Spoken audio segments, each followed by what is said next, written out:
Hey guys, it's Vega Cutie and today we're discussing 15 facts you never knew about Monster High. A school for all kinds of ghouls and monsters, Monster High is one of the most famous doll lines that was first released in 2010 by Mattel. The first generation line started from 2010 to 2016, after which the second generation reboot happened and got cancelled in 2018. In 2022, the spectacular monsters have returned as Generation 3. The fans were happy to see the new classroom looks for the new generation. How did Frankie come to life? Ears on headbands? Is it Howleen or Claudine Wu? Here are 15 facts you never knew about Monster High Generation 1. Originally, operetta was going to be a part of the main 6 characters in Cleo's place, and even she was going to be dating Deuce. Honey Swamp's preliminary name was Alligator. The doll's prototype accessory, a clapperboard, had the name Alligator written on it. Spectra Wondergeist's original name was Spectra von Huntington. There was an unreleased basic Spectra doll in box that had the name Spectra von Huntington written on the packaging. The doll's diary was originally going to be different from the officially released version. Calliope Jellington has radioactive warning symbols in her eyes. She has ability to generate earthquakes. Whenever she is scared or angry, she can create small earthquakes. Nightmare is based off of the Blue Mustang statue at the Denver International Airport. Nightmare and Blue Mustang are both blue horses with red glowing eyes. The Blue Mustang statue is said to be cursed and it has killed its creator. Cleo's and Deuce's relationship is a reference to the real-life Cleopatra's suicide by snake venom. The story got dramatized that Cleopatra had a live snake smuggled to her to get bitten in the breast, as opposed to swallowing a vial's content. Okay, Cleo, truth or scare? How about scare? Hello, Cleo. Oh!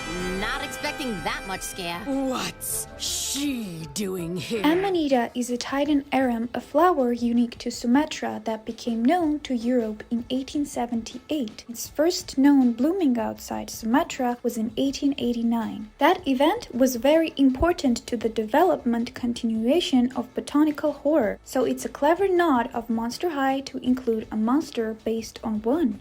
That's Amanita Nightshade. A party for me? You shouldn't have. Well, I suppose you should have, actually. I'm kind of a big deal.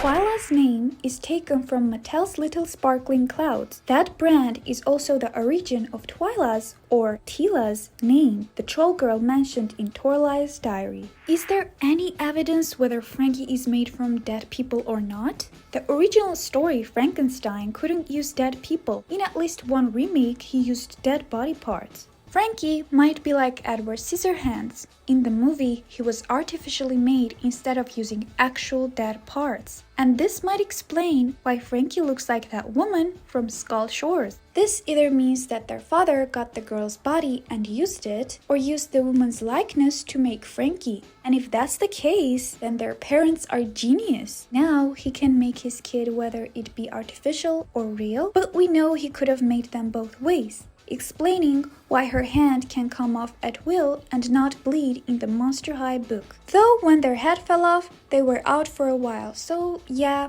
it could go either way. In Frankie's Haute Couture diary, they say that they think it's day 4070, which would be about 11 years. It lines up with the time frame of when Monster High was first released. Did you know that C.A. Cupid's name was originally going to be Amor Cupid? There was a magazine that had Cupid's unreleased name. Howleen Wolf was trademarketed before Claudine Wolf, as Howleen was originally going to be Claudine's name. Werewolf and Werecat doll's ears were originally going to be on headbands, which is still seen in original Claudine's stock photo. However, Gerd Sander, the conceptual creator of Monster High, insisted that the ears be part of the head mold. Cleo's vanity has a printed-on hieroglyphics of a hill, a lion, a feather, and a lasso, which spells out Cleo. Cleo has the ability to command snakes to do what she wants, but she makes it a point to never use this ability on Deuce. Also, in Gulia and Cleo's math science notebook, Gulia mentions that Deuce can keep Cleo focused.